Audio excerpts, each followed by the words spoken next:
बिस्मिल्लाहिर्रहमानिर्रहीम। मैं हूं दातू मोहम्मद आरिफ, मलेशिया से आपसे मुखातिब हूं। आज जो टॉपिक हमने लिया है वो ये है कि गरीब लोग पाकिस्तान में कहाँ जाएं। आज जो दिन ब दिन महंगाई बढ़ती जा रही है और जो भी टैक्स लग रहा है वो सिर्फ और सिर्फ गरीबों पर ही लग रहा है। तो मैं आज जो दो चीजें आपको बताना चाह रहा हूं, एक तो ये कि टैक्स जिन लोगों पे लगना चाहिए वो कौन लोग हैं जिन पे टैक्स नहीं लग रहा, और जो जिस पर टैक्स लग रहा है उसका असर उन गरीबों पर क्या होगा। यहां तक कि मुझे लगता है कि गरीबों को आइंदा दो वक्त की रोटी भी मुयसर नहीं आ पाएगी। और एक अंदाजे के मुताबिक 2 करोड़ लोग जो हैं वो बिलो पॉवर्टी चले जाएंगे पाकिस्तान में। पूरे दुनिया में, इंडिया, बांग्लादेश, हर जगह जो पॉवर्टी लेवल है उसको एस्केलेट करके और कम किया जा रहा है ताकि कम से कम बिलो पॉवर्टी लोग रह जाएं। हमारे मुल्क में अब पॉवर्टी में लोग बढ़ रहे हैं। तो ये एक बड़ी अजीब और गरीब चीज है जो पूरी दुनिया के लिए है कि पाकिस्तान गरीब से गरीब तर होता चला जा रहा है। पहले आ जाते हैं टैक्स के ऊपर। ये जो 170 बिलियन रुपीस का टैक्स लगाया गया है ये सिर्फ 3 महीने के लिए। एक तो पाकिस्तान में कोई भी आदमी सच बोलने के लिए तैयार नहीं है, और जो हमारे टीवी चैनल्स हैं वो भी सही पिक्चर आवाम को दिखाने के लिए तैयार नहीं है। ये जो टैक्स है ये कोई पूरे साल के लिए नहीं है, ये सिर्फ जून तक के लिए। जब नया बजट आएगा तो एक बीच में मिनी बजट लाया गया है जिसमें 170 बिलियन रुपीस का टैक्स लगाया गया है। जब जून में ये दोबारा रिव्यू होगा तो ये टैक्स कोई कम तो नहीं हो जाएगा, ये टैक्स और बढ़ेगा। और ये जब टैक्स बढ़ेगा तो ये अगर हम सिर्फ 170 को 3 महीने के लिए उसको पूरे साल के लिए ले लें तो ये 580 बिलियन का टैक्स लगाया गया है अगर आप पूरे एक साल के लिए लेते हैं। इसका इम्पैक्ट इतना ज्यादा है और वो सारा का सारा जो गरीब आवाम है उनके ऊपर है। मसलन मैं आपको बताऊं कि बैंक में जो रेट बढ़ाए गए हैं वो रेट, कहने को तो कॉरपोरेट्स को जो है वो जो वो लोन लेते हैं उसका टैक्स रेट बढ़ा दिया गया है। लेकिन अगर एक मैन्युफैक्चरिंग इंडस्ट्री है जो फार्मास्यूटिकल यानी दवाएं बनाती है, वो जब दवाएं बनाएगी तो वो जो 1% एक्स्ट्रा देगी बैंक को, वो कहाँ से पूरा करेगी? वो आवाम से लेगी ना। वो कोई ये तो नहीं है कि वो अपनी प्रोडक्ट को वहीं कॉस्ट वहीं रखेंगे। तो वो अपनी प्रोडक्ट के ऊपर वो जो उसका रिफ्लेक्शन है, जो 1% टैक्स बढ़ा है वो बढ़ा देंगे। इसी तरीके से जो जीएसटी 1% बढ़ी है वो भी वो किससे लेंगे? जीएसटी भी आवाम से ही ली जाती है ना, तो वो भी आवाम ही देंगे। ठीक है। इसी तरीके से जितने भी इसमें टैक्स की बातें की गई हैं वो सारी की सारी जो हैं वो इनफैक्ट किसी न किसी तौर पर गरीब आवाम के ऊपर ही लगेगा। कोई भी टैक्स उसमें अशराफिया या जो हाई नेटवर्थ लोग हैं उनके ऊपर नहीं लगाया गया है। मुझसे लोग ये कहते हैं कि जी आप हमेशा अब ये कह रहे हैं कि जो पाकिस्तान की हालत है उसमें गरीब आदमी को तो वक्त की रोटी भी अब मिलेगी नहीं। और जब दो वक्त की रोटी नहीं मिलेगी तो जो हालात खराब होंगे, लोग जो हैं वो रोडों पे तो नहीं आएंगे लेकिन जो करप्शन स्टार्ट हो जाएगा सोसाइटी में और रोडों के ऊपर, और जो डकैतीज और चोरी, ये सारा कुछ शुरू हो जाएगा। क्योंकि जिसको दो वक्त की रोटी नहीं मिलेगी वो क्या करेगा? तो आइंदा जो एक साल आ रहा है वो बहुत तकलीफ देह है गरीब आवाम के लिए। और हुकूमत उस आवाम के बारे में कुछ भी नहीं सोच रही है, वो टैक्स लगाना ही नहीं चाहती। ये जो बार बार कहते हैं कि जी हम जो है आईएमएफ हमारी बात नहीं मान रहा या आईएमएफ हमें ये कह रहा है, आईएमएफ कुछ भी नहीं कह रहा। आईएमएफ सिर्फ इतनी सी बात कर रहा है कि जो आपके खर्चे हैं वो आप कम करें, और जो टैक्स लगाना है वो उन लोगों पर लगाएं जो कि जिन पे लगना चाहिए। एक गरीब आदमी जिसकी की सैलरी 20,000 30,000 है, उसके ऊपर आप टैक्स बढ़ा के क्या कर लेंगे? चाहे वो डायरेक्टली टैक्स हो या इनडायरेक्टली हो। तो वो ये कहते हैं कि जो लोग अरबों रुपए कमा रहे हैं आप उनके ऊपर टैक्स, जब एक ही आदमी पे टैक्स लगेगा तो उसकी जो वैल्यू होगी वो बहुत बड़ी होगी। और वो ये गवर्नमेंट करने के लिए तैयार नहीं है, बल्कि वो 20 साल से कोई भी गवर्नमेंट करने के लिए तैयार नहीं। हम 23 दफा आईएमएफ के पास गए हैं, हमें पता है कि आईएमएफ हमें क्या कहता है, लेकिन हम वो करने के लिए तैयार नहीं। और ये जो मजाक है कि जी 200 बिलियन की हम अपनी जो खर्चे हैं वो कम करेंगे हुकूमत के अंदर, वो सिर्फ और सिर्फ एक नारा है। पाकिस्तान में देखें ना, हर कोई नारा लगाते, नारा ला दो जी, तो नारा उन्होंने लगा दिया। ये जनेजो साहब ने किया था, क्या हुआ एट द एंड कि वो ऑल्टो के ऊपर लोगों को लेकर आना चाहते थे, और क्या हुआ कि उन्हीं तमाम बैरोक्रेट्स ने और तमाम लोगों ने उन्हीं की छुट्टी कर दी। इसके बाद बहुत कोशिश ज़िया साहब ने की थी कि जी हमें एक कॉस्ट कम करनी चाहिए, उस पर भी कुछ नहीं हुआ। फिर तीसरी दफा एक दफा शहबाज साहब ने भी अपनी लाहौर में कॉस्ट कम करने की प्लान बनाया था, उसका क्या हुआ? जीरो, कोई फायदा नहीं हुआ। इसलिए कि जब तक आप उसकी इम्प्लीमेंटेशन ही नहीं करेंगे तो वो होगा नहीं। अब अगर जो रिकमेंडेशन आई है उसमें कहा गया है कि आप इन इन एरिया के अंदर कॉस्ट सेविंग करें, तो कोई प्लान तो दिखाने के लिए तैयार नहीं है, लेकिन ये बताने के लिए तैयार है कि जी 200 अरब कम हो जाएंगे। तो ये सिर्फ और सिर्फ नारा है, इसमें कोई सच्चाई नहीं है। ये सिर्फ नारे लगाकर आवाम को बेवकूफ बना रहे हैं, और हमारी आवाम भी बेवकूफ बन रही है। तो बनती रहे। मैं तो ये कहता हूं कि अब पिछले 20 साल से या 50 साल से ये आवाम बेवकूफ बन रही है, तो उनको बेवकूफ बनना चाहिए, और उनके साथ यही कुछ होना चाहिए जो अब हो रहा है। इसलिए कि अगर आवाम भी कुछ करने के लिए तैयार नहीं है और अपने लिए अपनी बात को आगे लाने के लिए तैयार नहीं है, तो फिर जो कुछ हो रहा है वो ठीक ही हो रहा है ना। अब हम आ जाते हैं कि जी ये जो मुझसे भी लोग पूछते हैं कि भाई ये तो आप कहते हैं कि ये सारे टैक्स गरीबों पे लग जाते हैं, तो अमीरों कहाँ से टैक्स अवॉइडेंस हो रही है? कौन सी जगह है जहां पर टैक्स नहीं दे रहा? तो मैं अभी एक डिस्क्लेमर यहां पर दे देता हूं कि जो भी डाटा मैं अब आपको यहां दिखाऊंगा, वो सारा का सारा डाटा वैलिडेट हुआ है या तो आईएमएफ की रिपोर्ट से या यूएनडीपी की रिपोर्ट से। तो यहां पर आपको मैं सबसे पहले एक यूएनडीपी की रिपोर्ट दिखा देता हूं। ये यूएनडीपी की रिपोर्ट जो है वो, अच्छा, ये मैं एक रिपोर्ट आपको दिखा रहा हूं जो यूएनडीपी की है। ये मैं यूएनडीपी की रिपोर्ट जो है डिस्क्रिप्शन के ऊपर में इसको लगा भी दूंगा, ताकि जिसको वो पूरे तकरीबन मेरा ख्याल है 155 पेजेस की ये रिपोर्ट है, उसको पूरा देखना है, वो पूरा रीड कर सके। यहाँ पर मैं सिर्फ और सिर्फ आपको एक पेज उनका दिखा रहा हूँ जो हमारी आज की बात से ताल्लुक रखता है कि कौन से लोग हैं जो कि टैक्स अवॉइड कर रहे हैं। तो टोटल उस रिपोर्ट में बताया गया है कि 1260 अरब रुपए की टैक्स अवॉइडेंस हो रही है पाकिस्तान में। जो ये तबका है, जो मैं ये आपको 7 डिफरेंट कैटेगरीज दिखा रहा हूं, इन 7 कैटेगरीज के अंदर जो लोग हैं वो 1260 अरब रुपए का टैक्स नहीं दे रहे हैं। तो टैक्स तो उन पे लगना चाहिए था, लेकिन वो टैक्स उन पे लगने के बजाय गरीब आवाम के ऊपर लग रहा है। तो वो कौन है? सबसे पहला आ जाता है highest corporate sector. Corporate sector को जो इन्होंने बहुत सारी सब्सिडीज दी हुई हैं और टैक्स अवॉइडेंस हो रही हैं, इंक्लूडिंग बैंकिंग सेक्टर के, क्योंकि जो ज़राई बैंक हैं वो टैक्स उसमें नहीं है। तो टोटल 526 बिलियन, 28 बिलियन की टैक्स नहीं पे होता है कॉर्पोरेट सेक्टर के अंदर, और उसमें से 196 बिलियन सिर्फ और सिर्फ बैंकिंग सेक्टर में है। ये वो बैंकिंग सेक्टर जो कि बहुत कमा रहा है, जहां पर टैक्स लगना चाहिए। मसलन एक बैंक, मैं नाम नहीं लेता यहां, अभी उसने अपने रिजल्ट शो किए हैं, उसमें उसने अपना प्रॉफिट 1 बिलियन रुपीज का शो किया है। तो ये पैसे किन लोगों से बन रहे हैं? बन रहे हैं ना कहीं से। तो उनके ऊपर टैक्स बढ़ाना चाहिए जहां पर के पैसे बन रहे हैं, ना कि उनके ऊपर पैसे बढ़ाने चाहिए कि जो गरीब आवाम 25-30 हजार रुपए ले रही है। दूसरी जो है वो है फ्यूडरल क्लास। 370 बिलियन की टैक्स पे नहीं करते हैं ये फ्यूडरल क्लास, यानी उनके ऊपर वो टैक्स नहीं है, उनको जमीन के ऊपर सब्सिडीज दी हुई हैं।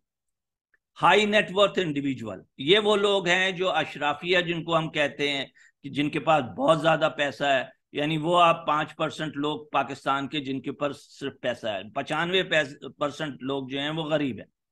तो जो 5% लोग हैं उनमें वो 368 बिलियन का वो हाई नेटवर्क इंडिविजुअल टैक्स नहीं देते। वो कोई कंपनी नहीं है, वो कोई उनकी इदारा नहीं है, वो एक इंडिविजुअल है जो कि टैक्स नहीं पे कर रहा है। आपने एक लफ्ज सुना होगा कि ये टैक्स नहीं पे करते, और उस पर एक विदहोल्डिंग टैक्स छोटा सा 1.5% या कितना उन्होंने लगा दिया है बैंकों के ऊपर। क्या ऐसा होना चाहिए? एक शख्स डिफेंस हाउसिंग अथॉरिटी के अंदर 1000 गज के प्लॉट के ऊपर रहता है, वो इंडिविजुअल, लेकिन वो टैक्स पेयर नहीं है। क्यों नहीं टैक्स पेयर है? कि नहीं जी मैं टैक्स पेयर नहीं। तो उससे पूछा जाए कि ये जो घर तुमने बनाया ये कहां से आ गया है? लेकिन हम ये बातें नहीं करते, क्योंकि ये जो हाई नेटवर्क इंडिविजुअल्स हैं ये they are very powerful people, और उनके ऊपर हम टैक्स नहीं लगाना चाहते। फिर है लार्ज ट्रेडर्स, जो हमारे बड़े बड़े बिजनेसमैन हैं। हम उन बिजनेसमैन की बात नहीं कर रहे जो रिटेल ट्रेडर्स हैं, हम उनकी बात नहीं कर रहे जो दुकान चला रहे हैं, हम उनकी बात कर रहे हैं जो बड़े बड़े ट्रेडर्स हैं पाकिस्तान के। आप समझ लें कोई जो 100-200 ट्रेडर्स बड़े हैं, वो 348 बिलियन डॉलर का टैक्स पे नहीं करते हैं, और उनसे ये कोई टैक्स नहीं ले रहा है और नहीं ले सकता है, क्योंकि उनमें पावर ही नहीं है। इसलिए कि वो सारे या तो खुद असेंबली में बैठे हुए हैं, या उनके जो फंड प्रोवाइडर हैं वो ये लार्ज ट्रेडर्स हैं। स्टेट ओन एंटरप्राइज, ये भी हमारा एक बड़ा मसला है कि स्टील मिल हो गया, चाहे पीआई हो गया या दूसरे इदारे हो गए, ये लॉसेस में चलते हैं। और लॉसेस में इसलिए चलते हैं कि वहां पर ओवर स्टाफिंग की हुई है। मैं ये नहीं कहता कि ओवर स्टाफिंग नहीं करनी चाहिए, लेकिन इन इदारों को या तो आप बनाएं प्रोडक्टिव, या फिर आप प्राइवेट सेक्टर को दें कि वो चलाए। ये 345 बिलियन सिर्फ हम दे रहे हैं स्टेट ओन्ड एंटरप्राइज को सालाना। तो ये 170 बिलियन की जो आपने टैक्स लगाया अवाम के ऊपर, और चीजें जो हैं वो दुगनी और तिगनी महंगी होती चली जा रही हैं, उसके बजाय आप ये जो स्टेट ओन कंपनीज हैं इनको आप सेल करें, इनको आप या प्रोडक्टिव करें, दोनों में से एक चीज करें। फिर है मिलिट्री इस्टेब्लिशमेंट। अच्छा, मैं ये नाम नहीं ले रहा, ये नाम रिपोर्ट के अंदर लिया गया है। यहां पर पाकिस्तान में सिर्फ इस्टेब्लिशमेंट कहा जाता है, लेकिन यहां पर बाकायदा उसका नाम लिया गया है, वो है मिलिट्री इस्टेब्लिशमेंट, और इसके बारे में मैं अभी बात करूंगा। और आखिरी में जो मैं आपको दिखा रहा हूं वो है एक्सपोर्टर्स, कि हमारे जो एक्सपोर्टर हैं, और खास तौर पे हमारे जो टेक्सटाइल के एक्सपोर्टर हैं, क्योंकि 60% ऑफ हमारी जो एक्सपोर्ट है वो टेक्सटाइल रिलेटेड जो 4-5 कैटेगरीज हैं उसके अंदर है, और उसमें उनको हैविली सब्सिडीज दी गई हैं।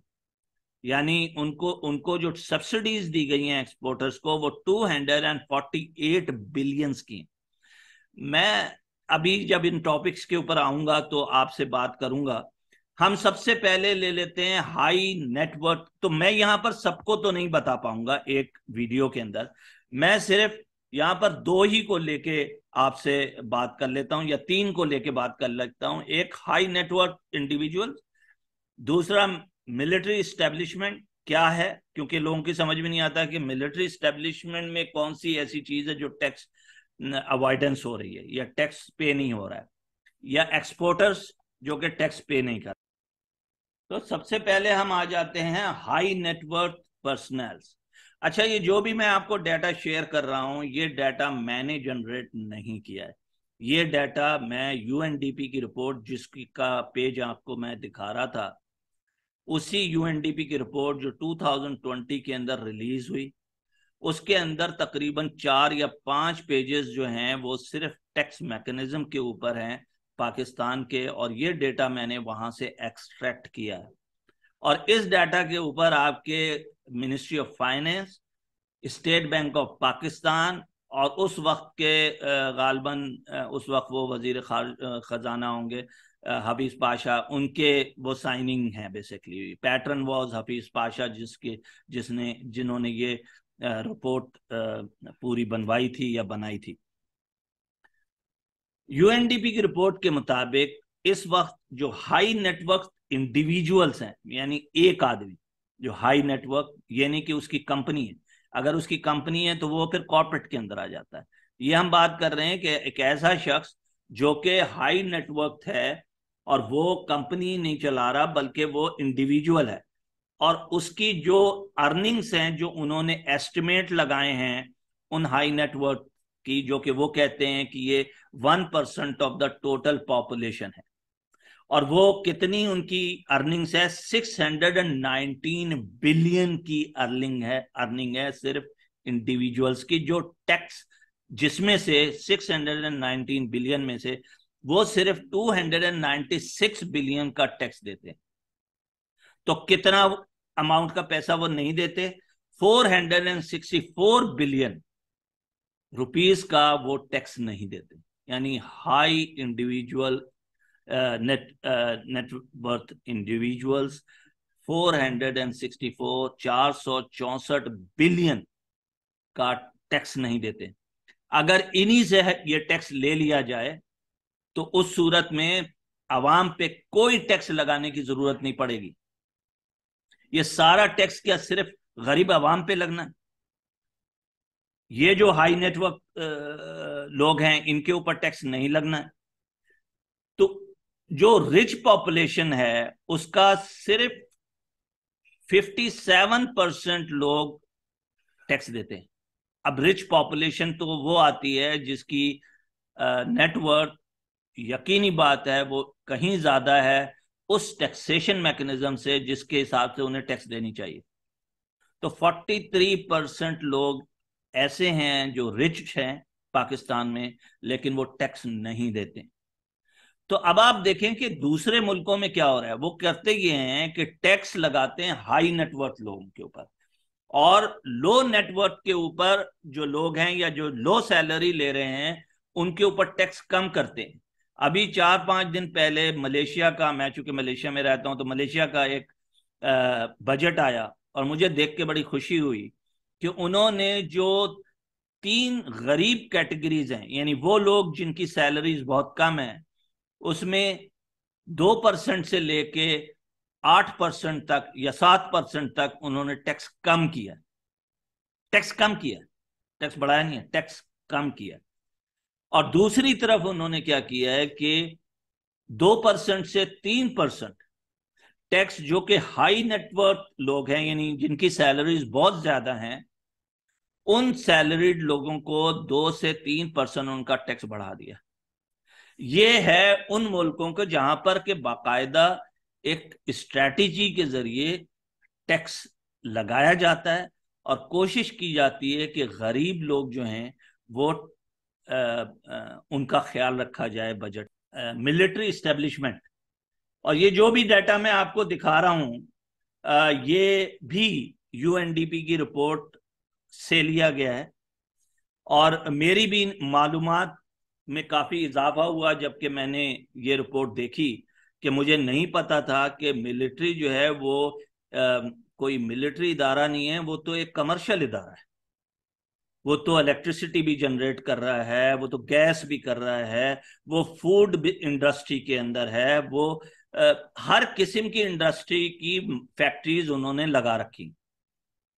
तो फौज अपना काम, यानी मिलिट्री अपना काम करने के बजाय कमर्शियल इदारे चला रही है। और ये ऐसे इदारे नहीं है कि जो इदारे फेल हो गए हों और वो फिर उनको एक्वायर करके चला रहे हों। ये वो इदारे हैं जो उन्होंने पैसेज ऑफ टाइम के अंदर खड़े किए। तो वहां एक है फौजी फाउंडेशन। फौजी फाउंडेशन के अंदर मैं यहाँ स्क्रीन पे आपको दिखाता हूँ 21 इदारे हैं, 21 इदारे हैं जो आप यू नेम इट कि कौन सी इंडस्ट्री ऐसी है जिसके अंदर वो इदारा नहीं चला रहे। तो आर्मी का एक हिस्सा जो है वो सिर्फ और सिर्फ बिजनेसमैन है, वो फैक्ट्रियां चला रहा है, वो कंपनियां चला रहा है, ठीक है। और उस कंपनीज की नेटवर्थ क्या है कि 2017 एंड 18 की जो असेसमेंट थी उसके हिसाब से 443 बिलियन के एसेट थे। 17% एनुअल उसमें इंक्रीज हो रहा है, जरूरत है। अब ये 21 की तो लिस्ट मैंने आपको यहां दिखा दी, मुझे पढ़ने की जरूरत नहीं, आप खुद देख सकते हैं कि उसके अंदर ऑलमोस्ट हर, यानी फूड से बनाने से लेके गैस और इलेक्ट्रिसिटी जनरेशन से लेके बैंकिंग से लेके हर चीज वो कर रहा है। अब आ जाते हैं कि जी वो जो ये सब कुछ कर रहे हैं क्या ये टैक्सेबल है? हाँ, ये मेरा ख्याल है कि एक गलत परसेप्शन शायद कहीं पर, ये मैंने एक दो इकोनॉमिस्ट को सुना है, वो ये है कि नहीं जी ये टैक्स नहीं देते। नहीं, ऐसा नहीं। आर्मी की ये 21 तो मैं नहीं कह सकता लेके, क्योंकि शायद उसमें कुछ ऐसी हों जो कि ट्रस्ट टाइप की हों, या उस पर टैक्सेबल अंडर द कॉन्स्टिट्यूशन नहीं लगता हो। लेकिन ज्यादातर जो हैं वो टैक्स उसी तरह पे करती हैं जैसे कि दूसरे करते हैं। मसलन अगर कोई इलेक्ट्रिसिटी कंपनी, तो जैसे इलेक्ट्रिसिटी वाले करते हैं भाई ये भी करते हैं। जैसे बैंक है अस्करी बैंक, वो भी उसी तरह टैक्स देता है जैसे कि दूसरा बैंक देता है। $33 बिलियन का एक साल का था 17-18 के अंदर, जो कि आज तकरीबन 50 बिलियन रुपीज, सॉरी डॉलर नहीं रुपीज, 50 बिलियन रुपीज का प्रॉफिट सिर्फ और सिर्फ फौजी फाउंडेशन को होता है। अब यकीनी बात है कि वो उसके ऊपर टैक्स भी देते हैं, जो मेरी नॉलेज है। शब्बर जैदी ने इसको कहीं पर कंफर्म भी किया है कि हाँ वो इस पे टैक्स देते हैं।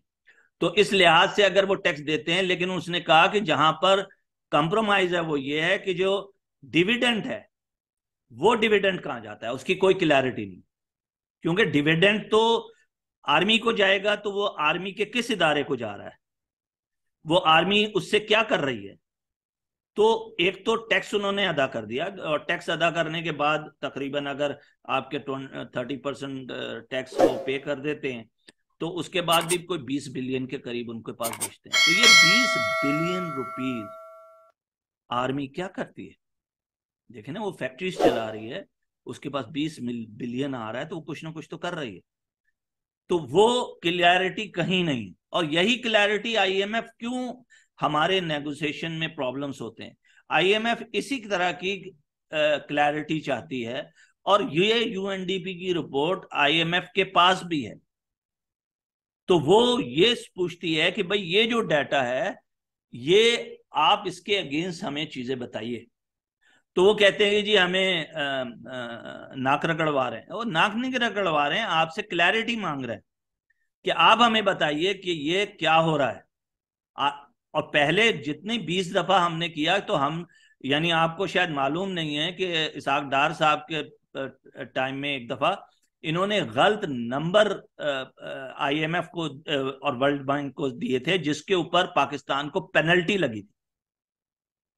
यानी हम एक ऐसी कौम है जिसकी फाइनेंस डिपार्टमेंट जो है वो फ्रॉड करता है लोन लेने के लिए। यानी वो वर्ल्ड बैंक और आईएमएफ को गलत नंबर प्रोड्यूस करता है। तो जब ये रेपुटेशन हो, तो यकीनी बात है वो पूछते हैं कि भाई ये सारा हमें जरा सा बताइए, समझाइए कि ये कहाँ है।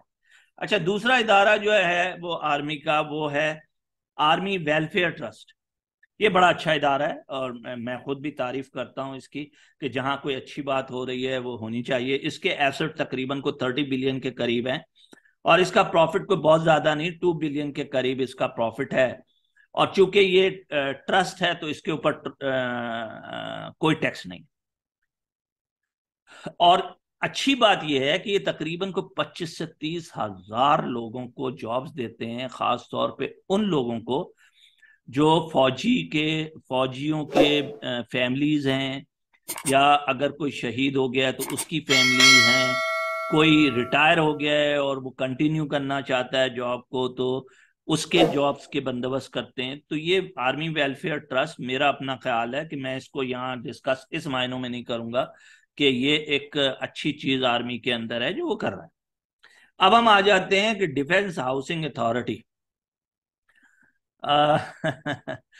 एक मिनिस्टर ने, मैंने सुना खुद असेंबली में खड़े होकर कहा कि ये तो प्रॉपर्टी डीलर्स है।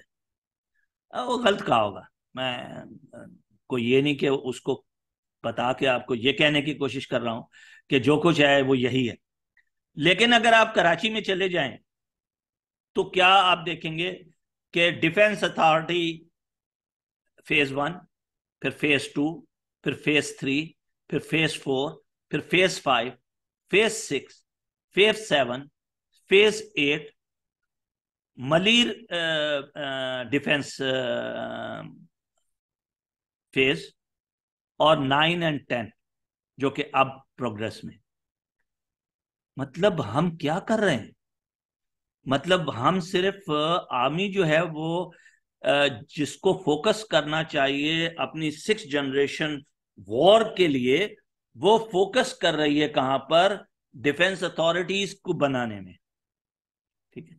और कराची में वो जो एरिया है जिसमें ये डिफेंस का एरिया है वो सी के साथ है, और वहां पर किसी को इजाजत नहीं है कि आप कोई बड़ी ऊंची बिल्डिंग बना सके,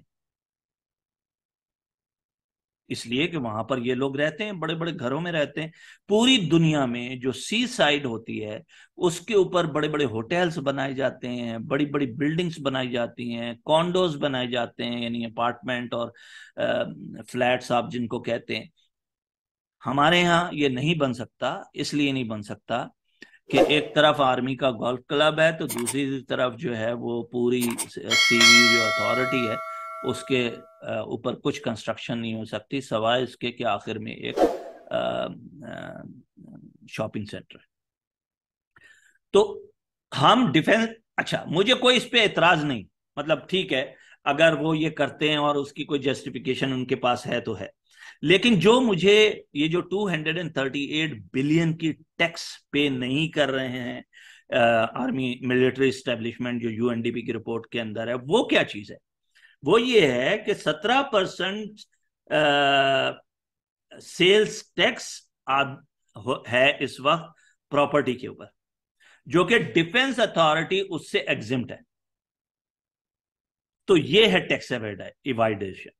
बेसिकली आप क्या कर रहे हैं कि अगर कोई आदमी या आर्मी का आदमी उसको घर उसने बनाया है डिफेंस अथॉरिटी में, उसको बेचना चाह रहा है, तो उसके ऊपर उसे कोई प्रॉपर्टी टैक्स ना देना पड़े। चले इस हद तक हम मान भी लेते हैं कि भाई उसको एक घर, एक ही घर मिला था, वो एक ही घर बेच रहा है, लेकिन जो खरीदेगा जब वो भी उसको बेचने जाएगा तो वहां पर प्रॉपर्टी टैक्स 17% नहीं। तो इसका मतलब यह है कि एक आर्टिफिशियली प्राइस इंक्रीज होती है इससे, कि चूंकि इस पे प्रॉपर्टी पे टैक्स है ही नहीं, तो इसलिए आपको एक टैक्स अवॉइडेंस मिली हुई है, और जिसकी वजह से प्रॉपर्टी की प्राइसेस ऊपर जा रही। तो हम एक तरह से ये जो 338 बिलियन की 238 बिलियन की हम जो टैक्स अवॉइडेंस इन्होंने यूएनडीपी की रिपोर्ट में दिखाई है, उसमें ये भी शामिल है शायद, मुझे नहीं अंदाजा। इसी तरीके से जो प्रॉपर्टी टैक्स है, कराची का तमाम प्रॉपर्टी टैक्स जो है वो वहां की जो म्यूनिसिपल कॉरपोरेशन है उसके पास जाता है, यानी सूबाई हुकूमत के पास होता है। लेकिन डिफेंस अथॉरिटी का जितना भी प्रॉपर्टी टैक्स है वो डिफेंस अथॉरिटी में ही रहता है। ये भी एक डिफरेंट लॉ बना हुआ है कि भाई with in Karachi another Karachi. फिर आप आ जाइए कि फ्रंटियर वर्क्स कंस्ट्रक्शन, मतलब एक जनरल आता है वो फ्रंटियर वर्क्स कंस्ट्रक्शन बना के चला जाता है, एक जनरल आता है वो एनएलसी यानी नेशनल लॉजिस्टिक सेल बनाकर चला जाता है, और अवाम को इनके बारे में कुछ नहीं पता है। अवाम को ये बताया जाता है कि ये इदारे इसलिए हैं कि ये रोड बना रहे हैं, ये रोड के ऊपर जो है आपकी ट्रक्स चला रहे हैं और ये सारा कुछ कर रहे हैं। क्यों कर रहे हैं? क्या हमारे पास जो मुल्क में ट्रक्स हैं वो नहीं है क्या? आपके प्राइवेट ट्रक्स ने और एनएलसी ने दोनों ने मिलकर अरबों रुपए कमाया है अफगान वॉर के अंदर, जहां से कराची से सामान जो है वो अफगानिस्तान जाता था। ठीक है। एनएलसी का जो टैक्स है वो कहाँ जाता है, कैसे लिए जाता है, उसकी कुछ पता नहीं। ये ऑडिट को देखना चाहिए जो हमारी सेंट्रल ऑडिट एजेंसी है। फिर एक और है कि फ्रंटियर वर्क्स कंस्ट्रक्शन का इस वक्त इनकी जो कंस्ट्रक्शन वर्क्स एनुअली हैं, ये बात मैं कर रहा हूँ 2017 और 18 के डाटा की बेसिस के ऊपर, वो 230 बिलियन का काम ये करते थे और इनकम उसमें 35 बिलियन की, और वो टैक्स पे नहीं होता। वो 35 बिलियन पे कोई टैक्स नहीं है, क्योंकि क्या है कि ये जी वर्क्स कंस्ट्रक्शन है और उसमें वो सेग्रीगेट नहीं कर पाते हैं कि कितना काम उन्होंने प्राइवेट के लिए किया है, कितना आर्मी के लिए किया है, इसलिए पूरा का पूरा जो टैक्स है वो टैक्स एग्जेम्प्ट है। आज वो 230 बिलियन से डेफिनेटली ये तकरीबन को 400 बिलियन के करीब होगा, और जो उनका प्रॉफिट है वो तकरीबन को 45 बिलियन होगा। तो ये 45 बिलियन पे कोई टैक्स नहीं लिया जाता है। तो ये मैं आपको जो डाटा दिखा रहा था, तो आपको 7 आइटम मैंने दिखाए थे, जिसमें से मैंने 2 अभी कवर किए। तीसरा आइटम जो है वो है मेरा ख्याल है वो भी किसी हद तक कवर किया कि एक्सपोर्टर का, कि हमने एक्सपोर्टर्स को जो है वो बहुत ज़्यादा सब्सिडीज दी हैं, और उस सब्सिडी की अब कोई जवाज नहीं बनता। और मैं बताता हूँ क्यों जवाज नहीं बनता। ये जो बहुत ज्यादा कहते हैं ना कि जी हमारी फिर एक्सपोर्ट नहीं होगी, फिर हमें तो एक्सपोर्ट चाहिए, तो हमें तो डॉलर चाहिए। आपकी 30% डॉलर की डिवैल्यूएशन हुई है। तो अगर एक आदमी पहले $10 का कोई चीज एक्सपोर्ट कर रहा था, तो उसको जो पैसे आते थे रुपीस के अंदर, वो आप कन्वर्ट कर लें तो वो आपके कोई 27,000 के करीब आपको मिलते थे। सॉरी, 270 से मल्टीप्लाई बाय 10 तो 2,700 वो उनको मिलते थे उस एक आइटम के। सॉरी, अब मिलते हैं 2070। पहले उनको कितने मिलते थे? यानी एक साल पहले जब डॉलर 170 का था तो उनको 1,700 मिलते थे, अब 2,700 मिलते हैं। तो ये जो उनके पास कैपेसिटी आई है, यानी आपकी जो प्रोडक्शन है, अगर हम महंगाई को भी उसमें डाल लें तब भी 30% बहुत बड़ा अमाउंट है। आपको क्यों सब्सिडी चाहिए? इलेक्ट्रिसिटी सब्सिडी चाहिए उनको, गैस सब्सिडी चाहिए उनको। आप सब्सिडी इस पे ना लें, आपका 30% जो है वो जो टैक्स लगाया है। प्रॉब्लम क्या है? प्रॉब्लम ये है कि आप कंपटीशन इंटरनेशनल मार्केट में नहीं कर पाते, आपकी प्रोडक्टिविटी बहुत कम है, आप चीजें कम बनाते हैं, यानी आपके पर यूनिट कॉस्ट बहुत ज्यादा हुई हुई है, आपकी जो वेस्टेज है वो बहुत ज्यादा है। तो जो परफॉर्मेंस इंप्रूवमेंट है उस पर तो तवज्जो नहीं है।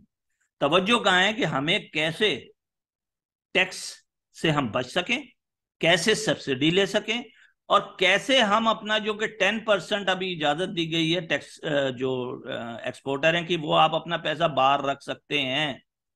मुझे समझ में नहीं आता कि पाकिस्तान में ऐसा क्यों है। बाकी दुनिया में भी वो जो एक्सपोर्टर हैं वो अपनी एग्जीबिशंस करते हैं, वो अपनी मार्केटिंग करते हैं, लेकिन हर चीज के लिए वो एक सबमिशन करते हैं जो वहां का स्टेट बैंक ऑफ पाकिस्तान की तरह का इदारा है, और वो उनको एग्जेम्प्ट करते रहते हैं। लेकिन ऐसा नहीं होता कि स्ट्रेट फॉरवर्ड कहते हैं कि 10% आप वहीं रखें, और ये 10% उसके ऊपर है जो कि इनवाइस के अंदर वो गड़बड़ कर रहे हैं।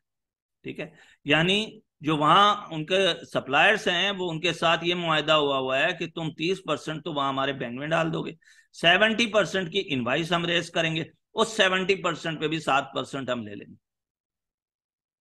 तो जो अमीर तबका है वो अमीर से अमीर तर होता चला जा रहा है, और वो सारी ये जो चीजें हैं वो उन्हीं के लिए बन रही हैं। मतलब जितने रूल्स बनते हैं वो भी उन्हीं के लिए बन रहे हैं। तो पाकिस्तान में ऐसा है कि जो गरीब आवाम है ना वो मर जाए। सॉरी टू से दैट, मुझे ये नहीं कहना चाहिए, मेरे मुंह में खाक, लेकिन मजबूरी में मुझे कहना पड़ता है कि जब एक शख्स को 2 वक्त की रोटी भी नहीं मिलेगी, और दूसरी तरफ एक शख्स है जो कि पूरी दुनिया में उसकी उनकी जायदादें हैं। मैं सिर्फ किसी पॉलिटिकल उसके बात नहीं कर रहा हूँ, ना मेरा मकसद है किसी पॉलिटिकल उसके अंदर, इस पूरे आपने भी लॉग में देखा होगा मैंने कोई पॉलिटिकल बात नहीं की।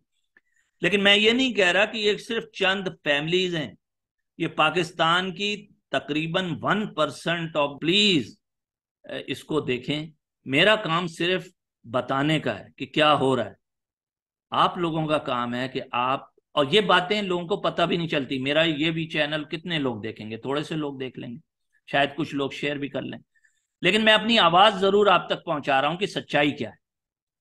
तो अगर आपको ये चैनल अच्छा लगा जरूर मुझे बताइएगा, कमेंट्स के अंदर बताइएगा। इसी तरीके से इसको, मेरे चैनल को आप सब्सक्राइब कीजिए। ये सिर्फ अभी 2-3 महीने से पहले मैंने किया इस पे। वैसे तो मैं बैंकिंग और टेक्नोलॉजी से रिलेटेड सारी चीज़ें एंड फाइनेंस से रिलेटेड डालता हूँ, जो कि मेरा प्रोफेशन है। मैंने 28 साल बैंकिंग ही की है। तो मैं इसी के ऊपर रिस्ट्रिक्ट रखना चाहता हूँ। मैं किसी पॉलिटिकल व्यूज या पॉलिटिकल उसके ऊपर जाना ही नहीं चाहता। तो ज़रूरी आप, अगर आप इंटरेस्ट है आपका एक फाइनेंस के अंदर, बैंकिंग के अंदर और लेटेस्ट डिजिटल टेक्नोलॉजीज के ऊपर, तो ज़रूर इस चैनल को सब्सक्राइब कीजिए और मुझे कमेंट कीजिए।